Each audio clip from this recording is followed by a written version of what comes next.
안녕하세요. 화장품 읽어주는 남자 화익남 임관우입니다. 오늘은 발 각질을 깨끗하게 제거하는 방법에 대해서 알아볼 수 있도록 하겠습니다. 우선 발 각질 제거 방법에 대해서 이야기를 해보려면 발 각질에 대해서 우선 우리가 잘 알고 있어야 되겠죠. 발은 무거운 신체를 지탱하는 직접적인 역할을 하는 신체 부위라고 생각을 하시면 됩니다. 그래서 각질은 일반적으로 피부의 각질 세포가 정상적으로 분화하면서 생기고 자연스럽게 제거가 되는데, 문제는 각질이 생겼는데 자연스럽게 떨어지지 않으면 각질층이 단단하게 굳어서 굳은 살이 생기게 되고, 물리적인 압박을 받는 피부 부위는 특히 쉽게 굳은 살이 생길 수 있다는 것이 문제입니다. 발 중에서도 우리 몸의 하중을 견디는 발 뒤꿈치는 이렇게 굳은 살이 정말 쉽게 생길 수 있는 부위라고 생각을 하시면 됩니다. 그래서 우리가 발 각질을 주로 제거할 때 제거를 굉장히 많이 원하는 부위가 발 뒤꿈치라고 생각을 하시면 될 것 같습니다. 발 각질을 제거해야 되는 이유는 생각보다 다양한 이유가 있습니다. 우선 발에 생긴 굳은 살과 각질을 장기간 방치하는 경우에는 발 골격의 변형을 동반할 수도 있습니다. 그렇기 때문에 적절하게 발 각질을 제거해 주시는 것이 좋은데요. 따라서 피부과에서는 살리실릭 애시드라고 대표가 되는 바하 성분, 그리고 락틱 애시드로 대표가 되는 아하 성분, 그리고 우레아 연고를 사용하게 하거나 저용량의 레티노이드 약물을 처방하기도 합니다. 이렇게 발각질을 방치하면 굳은 살이 갈라지면서 피가 나거나 2차 감염에 의해서 염증성 피부 질환의 유발 가능성 또한 존재하기 때문에 발각질을 제거하기 위한 꾸준한 관리는 피부 건강뿐만 아니라 신체 건강에도 모두 긍정적인 영향을 미친다는 결론을 내릴 수 있습니다. 그래서 발각질을 기본적으로 제거하는 것이 도움이 된다라고 결론을 내릴 수가 있습니다.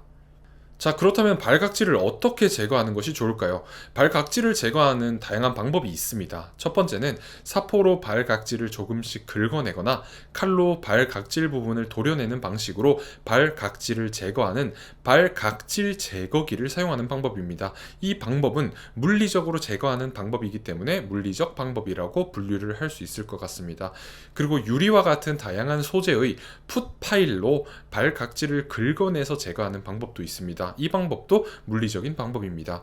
그리고 화학적 각질 제거제를 발 각질 부분에 꾸준하게 매일매일 도포를 해서 장기적으로 발 각질을 관리하는 방법도 있는데, 이 방법은 화학적인 방법입니다. 그리고 스프레이 형태의 풋 필링 스프레이, 이렇게 화학적 방법을 활용하는 방법도 있고, 다양한 화학적 각질 제거 성분을 함유하고 있는 발 각질 제거 풋팩을 하는 방법도 화학적으로 발 각질을 제거하는 방법이라고 할 수 있습니다.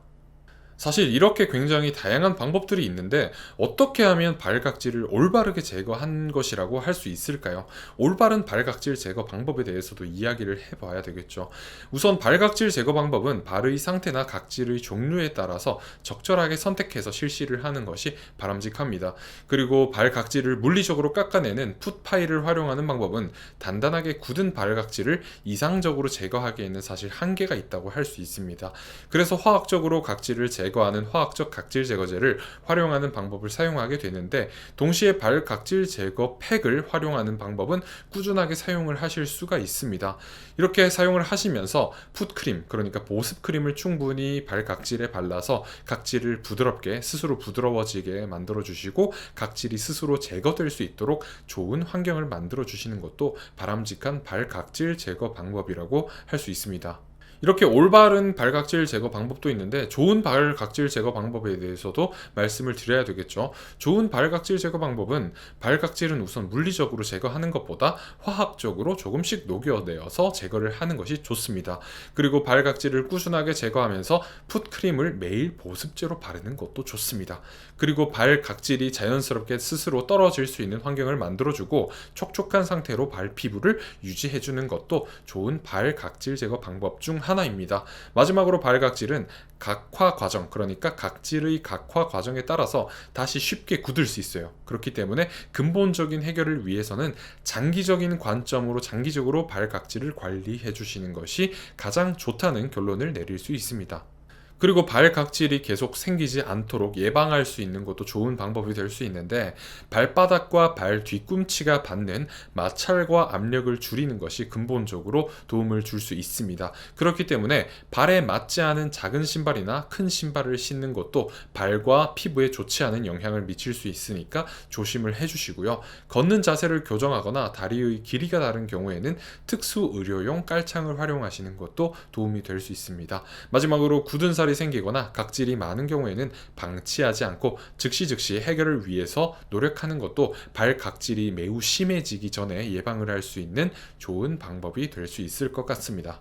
그리고 매일 실천할 수 있는 발 관리 방법에 대해서 알려드릴 텐데요. 매일 외출하시고 나서는 깨끗하게 바디워시나 비누를 활용해서 발을 깨끗하게 씻어주세요.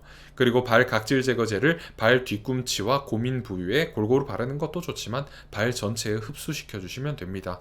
그리고 딱딱하게 굳은 살과 각질을 연화시키는 데 도움을 주는 풋크림과 같은 보습제를 발라서 충분히 흡수시켜 주시면 됩니다. 그리고 주기적으로 발 각질 제거 팩을 사용해서 과도하게 굳은 각질을 한 번씩 제거만 해주셔도 올바른 방법으로 발 관리를 하실 수 있습니다.